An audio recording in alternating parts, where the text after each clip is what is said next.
Mahabub Nagar parliament సభ్యురాలు DK అరుణ BJP గెలిచిన సర్పంచ్ గ్రామాల కూతన ఎంపీ నిధుల నుంచి 10 లక్షల రూపాయలు అభివృద్ధి నిధులు కేటాయించనున్నట్టు ప్రకటించారు. ఈ నిధులతో గ్రామంలో తాగునీరు సౌకర్యం, రహదారులు, డ్రైనేజీ పనులు, వీధి దీపాలు, ఇతర ముఖ్య అభివృద్ధి కార్యక్రమాల కోసం వినియోగించబడతాయని హామీ ఇవ్వడం జరిగిందన్నారు.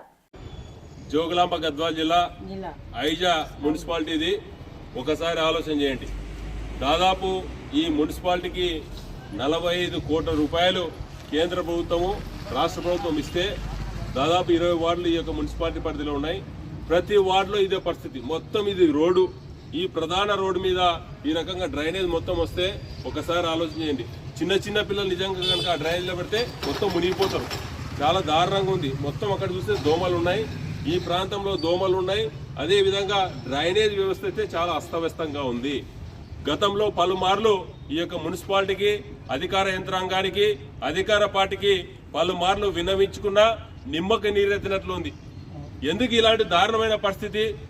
ఇటువంటి చిన్న డ్రైనేజీలు, పెద్ద డ్రైనేజీల వల్ల ఈ యొక్క ఐజా మున్సిపాలిటీకి ఎవరన్నా రావాలంటే కూడా భయపడుతున్నారు.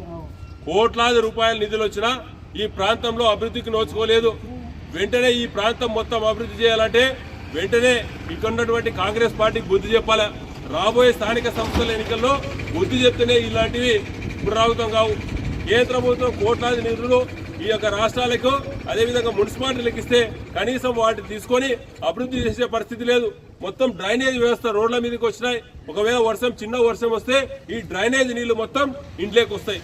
వెంటనే వీటిని ఈ యొక్క మున్సిపాలిటీ యంత్రాంగం క్లీన్ చేసి ఈ ప్రాంతంలో డ్రైనేజ్ క్లీన్ చేయాలి. అదేవిధంగా సీసీ రోడ్లు వేయాలి. వీటితో పాటు అభివృద్ధి చేయాలని భారతీయ జనతా పార్టీ డిమాండ్ చేస్తుంది. లేని పక్షంలో ప్రజల పక్షాన రోడ్ల మీదకి ఎక్కి ఖచ్చితంగా వీటన్నిటిని క్లియర్ చేసేంత వరకు పక్కకు పోము. భారతీయ జనతా పార్టీ ప్రజల పక్షాన పోరాడుతుంది. కేంద్రం నిధులతో అభివృద్ధి చేయండి అని మొత్తుకుంటున్నాం. వెంటనే ఈ ప్రాంతాన్ని అభివృద్ధి చేయాలి. మున్సిపాలిటీకి 45 కోట్ల రూపాయలు వచ్చినట్టున్నారు, కానీ ఎక్కడ అభివృద్ధి లేదు. వెంటనే ఐజా మున్సిపాలిటీ డెవలప్ చేయాలని లేని పక్షంలో ఖచ్చితంగా పెద్ద ఎత్తున ఉద్యమం చేస్తాం. భారత్ మాతాకి, భారత్ మాతాకి.